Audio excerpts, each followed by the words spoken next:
BFM Business, Intégral Bourse, jusqu'à 18h, la bourse en temps réel.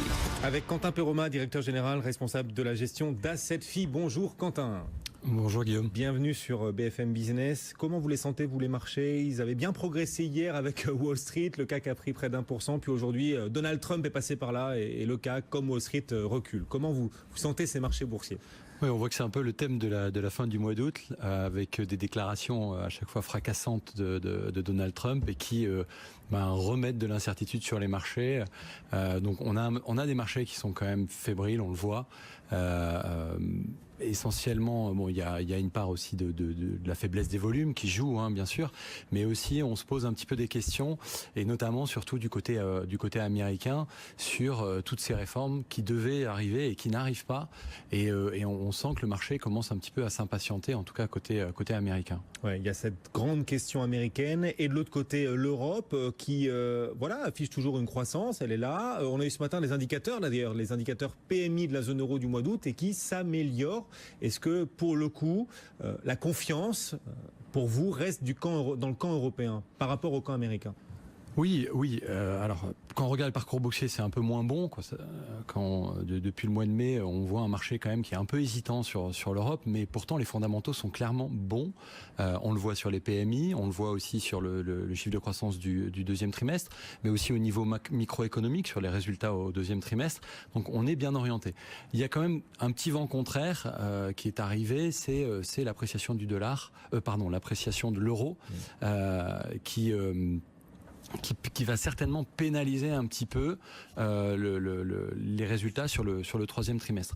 Mais pour nous, c'est plutôt à moyen terme qu'on devrait peut-être avoir un petit passage à vide, mais les tendances de fond sont clairement bien orientées et ça reste encore notre zone favorite en termes d'investissement. Parce que vous vous dites que la croissance en Europe est auto-alimentée, qu'elle est partie pour durer, peut-être encore se renforcer d'ailleurs. On se dit que le pic de croissance est encore devant nous sur le vieux continent.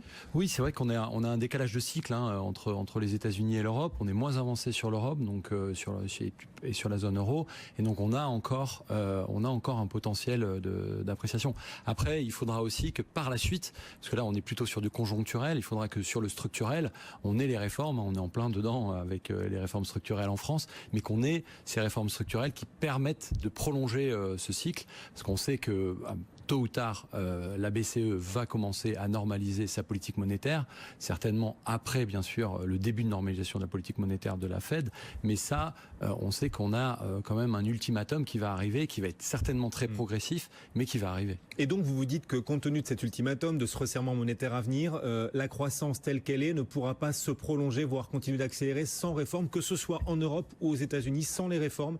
Elle est condamnée à ralentir, la croissance, désormais ? Si effectivement, si on n'a pas de réforme alors là on est plutôt sur du moyen long terme, si on n'a pas des réformes structurelles, non, parce qu'on a un bon environnement conjoncturel qui va nous permettre quand même, à part peut-être là sur les quelques mois à venir, la rentrée, c'est toujours des mois un peu compliqués aussi sur les marchés. Oui. Mais mauvaise saisonnalité, comme voilà, il y a pas une très bonne saisonnalité. On a quelques petits sujets qui embêtent un petit peu les marchés.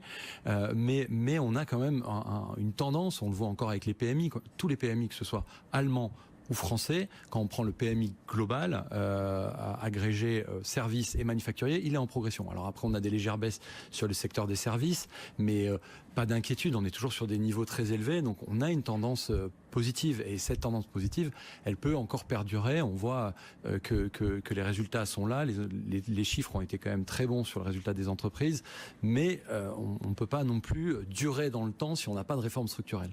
D'accord. Et là, la balle est dans le camp de Donald Trump, en tout cas des États-Unis. On verra si elle est vraiment dans le camp de Donald Trump ou du Congrès américain, bien sûr. Et puis dans le camp en France, par exemple, d'Emmanuel Macron et du Parlement. Vous le disiez, en attendant, les chiffres restent bons. Le PMI manufacturier en zone euro a un plus haut depuis avril 2011. Par exemple, au mois d'août, il continue de s'améliorer. Est-ce que la hausse de l'euro, que vous avez brièvement évoquée, risque de dégrader fortement ce scénario économique positif à court terme ? Oui, c'est un peu un vent contraire, parce qu'on va certainement avoir des résultats sur le T3 un petit peu moins bons. Alors, on voit que les marchés quand même peinent un petit peu depuis quelques temps, donc il y a une certaine forme d'anticipation dans les cours boursiers. Donc, est-ce que on peut avoir un petit peu plus de consolidation et une baisse ? Oui, c'est possible. Après, nous, on pense chez Assetti qu'on ne peut pas non plus avoir une correction trop brutale parce qu'on a des fondamentaux qui sont positifs. Donc les marchés, au bout d'un moment, vont se dire on a des perspectives qui sont bonnes. C'est-à-dire que contrairement aux fois précédentes où on a vu l'euro progresser, cette fois-ci, cette hausse de l'euro, elle est accompagnée de bons fondamentaux. Elle justifie de bons fondamentaux. Alors que les fois d'avant, c'était compliqué. On était dans des phases de ralentissement un peu moroses, doublé d'une hausse de l'euro, et là c'était compliqué à gérer. Là vous dites, avec la croissance qu'il y a, on est capable de l'absorber, cette hausse de l'euro? Oui, on est capable de l'absorber. Alors après, tout dépendra aussi de la politique monétaire de la Fed, parce que c'est lié. Si on a... on le voit déjà ce matin, les PMI sont sortis, étaient bons. Derrière, on a eu l'euro qui s'est renchéri. Donc on a eu un mouvement sur l'euro, donc on voit bien quand même qu'il y a une forme d'optimisme qui est là sur la zone euro, clairement. Après, il faut voir aussi, ça va dépendre des différentes politiques monétaires. Et c'est vrai que si on a des annonces du côté de la Fed qui risquent un petit peu de renchérir le dollar, on aura une atténuation de la valorisation de l'euro, et ce qui est plutôt positif. C'est-à-dire qu'on ne peut pas non plus, si l'euro continue de monter, il y a un moment, ça va certainement pénaliser significativement la zone euro. D'accord, mais on n'y est pas encore tout à fait, hein, c'est ce que vous nous dites. Oui. Bon, justement... les banques centrales, elles vont être scrutées en cette fin de semaine avec Jackson Hole qui démarre demain, cette grande conférence annuelle des grands argentiers mondiaux au cœur des montagnes du Wyoming. Qu'est-ce que vous attendez de cette conférence? Est-ce que en cette rentrée où on parle beaucoup de possibles resserrements monétaires, c'est un virage pour vous particulièrement périlleux à venir du point de vue des banques centrales, pour l'économie et pour les marchés également? Je pense pas qu'il soit périlleux parce que depuis, on le voit au fur et à mesure des trimestres, les banquiers centraux ont toujours un rôle prédominant sur l'économie et sur les marchés, et on voit qu'ils sont extrêmement prudents, et ils vont le rester encore sur les déclarations certainement de vendredi. Nous, ce qu'on voit d'une part sur la politique monétaire de la Fed, c'est on va certainement parler des sujets de réduction du bilan. Les marchés n'anticipent pas sur les 2 prochaines réunions de remontée des taux encore. On l'aura peut-être en fin d'année, mais je pense que la priorité pour le moment pour la Fed, c'est doucement de réduire le bilan. Et donc ça, oui, ça aura des impacts sur les taux et peut-être un petit peu sur les marchés. On risque d'avoir des légères tensions sur les taux, mais pour nous, on ne pense pas qu'on va avoir à la fois en même temps un resserrement du bilan et une hausse des taux, pour justement éviter un scénario un peu tendu sur les marchés, avec des taux qui partent assez fortement à la hausse et un marché action qui derrière n'arrivera pas à résister. Parce qu'on voit que le marché action est fébrile, donc on ne peut pas se permettre des resserrements sur les taux trop virulents. Pourquoi c'est si important de réduire le bilan de la Fed pour les non-spécialistes en politique monétaire qui nous écoutent? Pourquoi d'abord le bilan? Enfin voilà, elle a déjà commencé à relever ses taux, mais pourquoi est-ce que là, maintenant, il y aurait urgence à réduire le bilan? Alors, parce que on voit bien qu'on commence à arriver à un bout de cycle sur les États-Unis. On sait très bien que quand on arrive à un bout de cycle, après on a une phase de ralentissement. Et si cette phase de ralentissement est trop puissante, il faut que la Fed ait des cartouches pour pouvoir relancer l'économie. Et aujourd'hui, déjà avec un bilan qui est assez important, ça inquiète les marchés. Et si on se retrouve dans une phase de ralentissement, il va falloir encore accentuer ce bilan. Et ça, ça ne rassurera pas les agents économiques. Donc je pense que Janet Yellen veut, avant la fin du cycle, avoir réduit la taille du bilan, remonter suffisamment les taux, mais elle sait très bien qu'on a quand même une croissance qui est modérée, et surtout on a une inflation, c'est ça le plus gros problème, oui. C'est qu'on a une inflation qui ne repart pas. Malgré le plein emploi, on a une inflation qui ne repart pas. Et ça, elle sait qu'elle a, on va dire, elle est obligée d'agir de manière modérée, mais qu'elle doit aussi doucement permettre à la Fed d'avoir des nouveaux outils dans un contexte de ralentissement à venir dans les années à venir. Ouais, opérer un virage et en même temps apporter au marché toujours cette visibilité. Hein, ce sont les deux nécessités, les deux urgences toujours pour la Réserve fédérale américaine. Et on verra comment Janet Yellen s'exprime vendredi. Hein, c'est vendredi qu'elle s'exprimera depuis Jackson Hole. Dans ce contexte qu'on est en train de décrire, quelle est votre allocation en ce moment chez Assetfi? Est-ce que vous êtes toujours confiant dans les actions, plutôt européennes, américaines? Voilà, comment est-ce que vous arbitrez? Alors on a un tout petit peu, on a réduit un tout petit peu la voilure, tout de même, parce qu'on voit qu'on a quelques incertitudes, mais on reste majoritairement, notre classe d'actifs préférée reste les actions, parce que c'est celle qui offre le plus gros potentiel de hausse. Mais par exemple, pour réduire un petit peu cette voilure, on est allé, par exemple, pour profiter toujours du marché action, on est allé sur des instruments comme les obligations convertibles, qui permettent de profiter du marché action, mais avec des expositions un peu plus modérées. On aime bien, on est plutôt à l'écart quand même de manière générale, on va dire, sur la dette souveraine, car les rendements sont très bas. On voit qu'il y a en plus on voit qu'il y a un petit peu de tension, notamment récemment sur l'Italie. Donc ça nous mène pas à revenir pour l'instant sur cette classe d'actifs. On reste plutôt sur la partie obligataire, sur les obligations d'entreprise. On a depuis le début de l'année, on a pas mal été investi aussi sur les obligations de dette subordonnée, donc les obligations financières qui avaient du retard, par exemple, par rapport aux obligations d'entreprise à haut rendement. On aime bien aussi tout ce qui est marché sur la dette émergente, plutôt dollar, parce qu'un petit peu plus protectrice, on va dire, que la dette locale, qui dans des périodes un peu plus agitées comme on a ces derniers temps, bouge un petit peu plus. C'est la chasse au rendement. Et sur les actions, vous avez pas mal parlé des obligations, mais vous privilégiez toujours les actions, malgré tout. Oui, on reste quand même sur les actions.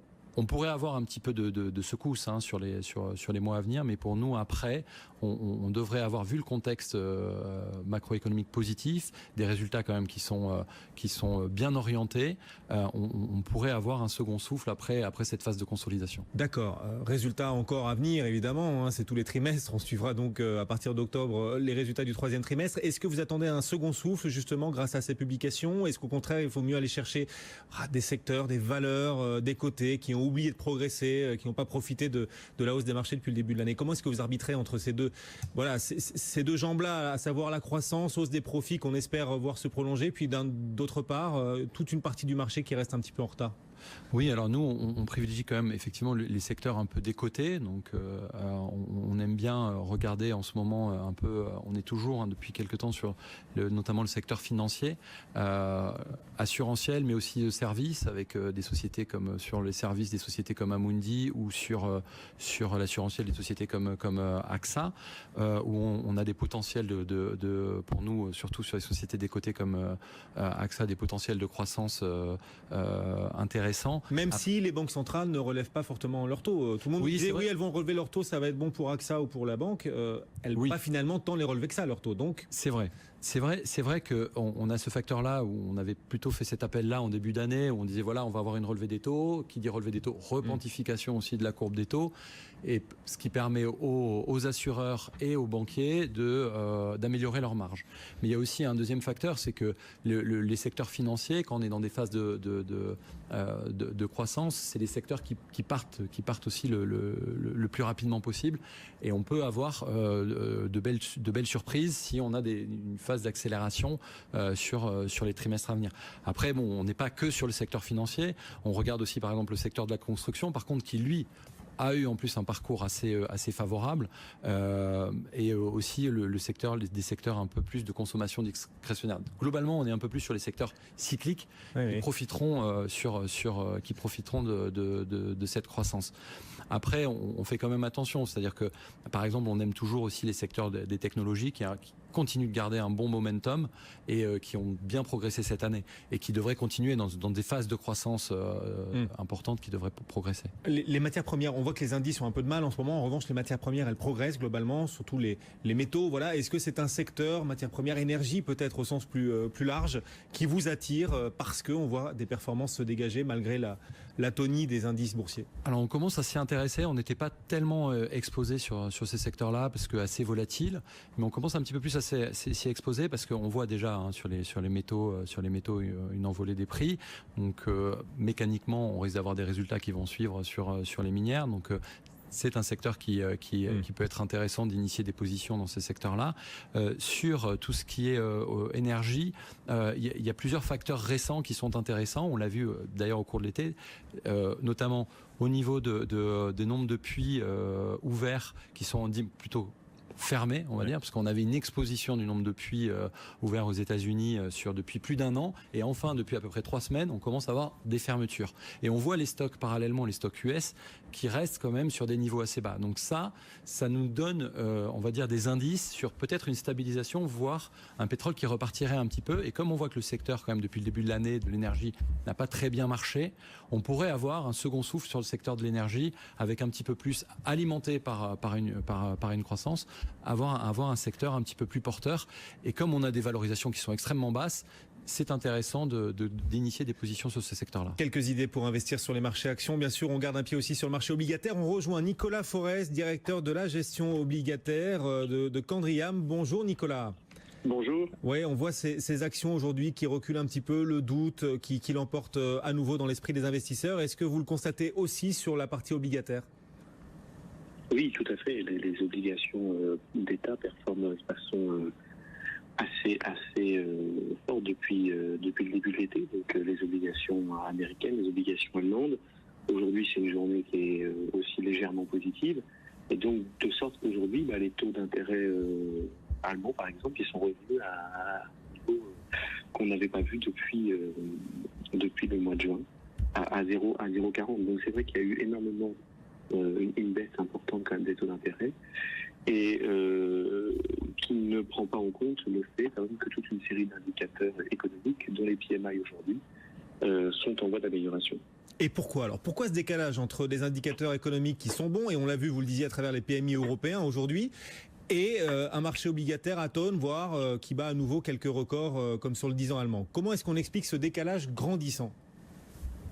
Je pense qu'il y a plusieurs facteurs. Il y a déjà un facteur donc exogène, géopolitique, qui fait que toute une partie des investisseurs mettent en cause un petit peu la hausse des taux qu'on avait eue suite aux élections de Donald Trump et qui disent simplement que si on enlève l'anticipation de stimulus fiscal, les taux d'intérêt devraient être moins élevés. Et donc, au gré des tweets et des nouvelles qui sont assez volatiles, on peut avoir ça et là effectivement une baisse des taux. Ça, c'est un facteur exogène finalement qu'on maîtrise très peu, dans la mesure où on a peu de vue. Il est extrêmement difficile d'avoir une vue sur la politique de Donald Trump. Le deuxième facteur concerne plus les ventilations de banques centrales. Beaucoup d'investisseurs maintenant s'attendent à quasiment plus de resserrement de la part des politiques monétaires parce que l'inflation a baissé, l'inflation a fortement baissé en Europe, l'inflation a baissé aux États-Unis, les anticipations d'inflation ont aussi baissé. Et donc, les investisseurs se disent que comme l'inflation a baissé, la Banque centrale européenne et la Banque centrale américaine, somme toute, ne sont pas aussi pressés que ça de remonter les taux. Ce qui fait que les courbes de taux monétaires sont extrêmement flattes et qu'aujourd'hui, il y a quasiment rien anticipé de hausse de taux, évidemment, en Europe, à 18 mois, à 24 mois, et il n'y a quasiment rien anticipé à 1 an sur la politique monétaire américaine. Ce qui pourrait poser problème, ça signifie que les marchés n'anticipent pas de resserrement. À vos yeux, ils ont tort. À vos yeux, ils risquent d'être surpris, de subir une douche froide là, à la rentrée quand les banques centrales vont annoncer leur stratégie ? Alors, je pense que les banques centrales, elles veulent éviter de surprendre, elles veulent éviter de faire une douche froide, mais je pense que le marché aujourd'hui sous-estime en effet le risque de resserrement de politique monétaire. Aujourd'hui, il y a Mario Draghi qui s'est exprimé et qui a fait une citation que je vais essayer de traduire rapidement, qui dit en gros, quand le monde change comme il a changé depuis 10 ans, il est évident que les banques centrales doivent changer. Et c'est pour ça qu'elles ont mis en place des politiques extraordinaires. Donc, dans le même temps, alors qu'ils ont mis en place des mesures extraordinaires, il ne faut pas forcément attendre que on ait une inflation de 2,5 ou de 3% pour que les banques centrales agissent. Avec des politiques monétaires aussi extra-accommodantes qu'on a en Europe et aux États-Unis, il ne faut pas attendre que l'inflation soit significativement au-dessus de l'objectif pour qu'il resserre. Et donc, je pense qu'il y a la place pour un peu plus d'anticipation de hausse de taux, que ce soit aux États-Unis ou que ce soit en Europe. Et je pense qu'en effet, d'ici la fin de l'année, les banques centrales vont continuer à mettre en place le programme graduel, mais qui est en place, à savoir un resserrement progressif des conditions monétaires. On va voir comment les banquiers centraux communiquent là-dessus à Jackson Hole, la grande conférence des banquiers centraux qui ouvrira demain dans le Wyoming. Un dernier mot pour vous demander à propos de l'Italie, si ce qui se passe sur le 10 ans italien, qui à nouveau aujourd'hui se tend légèrement, est-ce que c'est de mauvais augure là pour la suite ? Est-ce que c'est le retour du risque politique en Europe ? On sait que ce 10 ans italien se tend depuis hier parce que Silvio Berlusconi s'est exprimé. On s'oriente peut-être vers une coalition, en tout cas la tentative de création d'une coalition de droite pour essayer de remporter les législatives à venir en Italie. On va à nouveau s'interroger sur la pérennité de la zone euro ? Oui, alors ça c'est un très bon exemple de ce que j'ai dit en premier facteur, c'est-à-dire les risques politiques et les risques des news politiques qui aujourd'hui sont des drivers importants pour les marchés. En somme, ici, c'est le risque des élections italiennes, qui est un risque qui n'était plus vraiment pricé, qui pourrait être pricé d'ici la fin de l'année, puisque effectivement, il y a finalement une population très partagée en Italie entre les partis qui sont pro-européens et les partis qui sont eurosceptiques. On a connu ces débats-là en France, et maintenant ce risque politique peut revenir. Est-ce que pour nous, on est très inquiet du risque politique italien? Pas spécialement, mais c'est vrai que ces élections italiennes combinées à un tapering de la Banque Centrale Européenne, c'est-à-dire des annonces liées à moins d'achats d'obligations d'État, pourraient conduire à un peu de pression sur le spread italien, qui aujourd'hui est à 180 points. On pourrait largement revoir les 200 points et au-delà. Maintenant, comme tout le reste, la BCE va suivre ça comme le lait sur le feu, parce qu'elle veut certes ralentir ses achats, mais elle ne veut pas non plus produire une inquiétude trop forte sur les spreads périphériques. Néanmoins, il est clair que nous restons prudents sur la dette italienne. Prudent et dans l'attente des législatives allemandes pour que les choses se débloquent un peu en Europe, pour que la France, l'Allemagne puissent à nouveau faire des propositions communes, mettre en œuvre des réformes concrètes de l'Europe une fois les législatives allemandes passées, une fois Angela Merkel qui est favorite, plus libre de ces mouvements? Oui, c'est la grande question, le grand espoir un peu de beaucoup d'Européens. Les élections allemandes ont été dans le passé polluées par des problèmes extra-allemands, les élections, les problèmes en Grèce, les problèmes aussi en Europe. Et donc là, Angela Merkel qui devrait être élue avec une marche confortable, elle a toutes les mains possibles pour, dans son dernier mandat, marquer un petit peu l'histoire et trouver des réformes concrètes avec Emmanuel Macron. Tout ceci dépendra aussi du calendrier politique européen. Ce qui est sûr, c'est qu'il y a plein de réformes qui sont possibles et qui sont déjà prêtes à être mises en œuvre. Plein de réformes encore à implémenter, comme l'union bancaire et la supervision des banques en Europe. Ce que nous pensons, c'est vrai, c'est qu'il y aura une fenêtre d'opportunité pour annoncer certaines mesures. Et aujourd'hui, le marché, que ce soit pour Trump ou même pour l'Europe, n'anticipe pas beaucoup de bonnes nouvelles budgétaire, et là on pourrait finalement être surpris positivement. Oui, et Emmanuel Macron d'ailleurs en met une couche cet après-midi, il est en visite pas en Allemagne pour le coup, mais en Autriche, et il s'exprime à l'instant, Emmanuel Macron, et il dit avoir avec l'Autriche une communauté de vues sur une refondation de l'Europe, dit-il, une harmonisation fiscale, une plus grande capacité d'investissement commune, un budget, un parlement de la zone euro, voilà ce que dit Emmanuel Macron aujourd'hui, et peut-être des vues qui deviendront communes avec l'Allemagne une fois les législatives passées. Mais en attendant, c'est peut-être un peu compliqué en effet pour Angela Merkel de faire passer auprès de son opinion certaines des propositions du président français. Merci Nicolas d'avoir été en direct avec nous. Nicolas Forest, directeur de la gestion obligataire de Candriam. Quentin Perroma, vous êtes toujours avec nous. Un petit mot aussi, puisqu'on parle des marchés, de ce secteur publicitaire qui souffre aujourd'hui. WPP a revu à la baisse ses prévisions de croissance assez drastiquement. Le titre perd 10% à Londres. Publicis à Paris est donc lanterne rouge. Aujourd'hui, moins 3%. TF1 perd aussi près de 5%. Comment vous l'abordez, ce secteur publicitaire qui est peut-être aussi l'un des baromètres de l'économie mondiale? Oui, mais à la fois, il faut voir que sur ce secteur-là, on voit que on a une concurrence qui vient notamment de tout le secteur technologique, et on voit depuis le début de l'année. Bon, et après il faut séparer dans le secteur média, mais on voit depuis le début de l'année quand même que c'est un secteur qui sous-performe, et on voit qu'il y a un problème de remise à jour un petit peu de leur modèle économique. Après, il faut pas quand même. Bon, voilà, il y a un profit warning. On risque d'avoir, on va dire, une période un petit peu difficile pour ce secteur-là. Après, il faut faire attention. On est face à des mastodontes qui ont une capacité de rebond, une capacité d'adaptation. Et je pense que c'est intéressant justement de comparer ça au secteur de la consommation, notamment avec Walmart qui s'associe avec Google. On risque d'avoir aussi un peu des révisions de ce genre de modèle pour retravailler un peu leur modèle économique et revenir à l'attaque. Donc bon, il ne faut pas non plus... voilà, c'est un profit warning. Il faut faire attention, surveiller le secteur. Nous, c'est pas un secteur qu'on privilégié, mais faut pas non plus avoir trop d'inquiétude. Même si on a des baisses remarquées, on va dire aujourd'hui dans des volumes qui restent faibles, c'est vrai, TF1 perd 3,5%, puis Publicis, plus directement dans la publicité, perd 3%. Dans le sillage donc de WPP. Merci beaucoup Quentin d'être venu nous voir. Merci. Pour le panorama de cette séance, les grands enjeux à venir pour la rentrée. Quentin Perroma, directeur général, responsable de la gestion d'Assetfi sur BFM Business. Le CAC 40 toujours en baisse de 0,1%. On se retrouve dans un instant pour vivre ensemble l'ouverture de Wall Street. Non, c'est fait, c'est depuis une demi-heure. Je suis un peu à la ramasse là. Moins 0,3 sur le Dow Jones, moins 0,4 sur le Nasdaq. Mais pour vivre Wall Street de l'intérieur avec Grégory Volokin, il est lui bel et bien en duplex avec nous depuis New York et il nous attend donc pour notre direct comme chaque jour. À tout de suite sur BFM Business. BFM Business, Intégral Bourse, jusqu'à 18h, la bourse en temps réel.